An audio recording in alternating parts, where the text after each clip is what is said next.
Might be. Get in here and trim a little more. And this is obviously messy.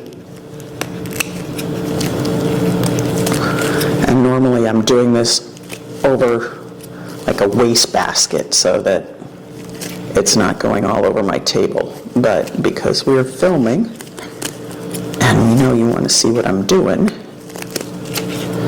it's going all over the table.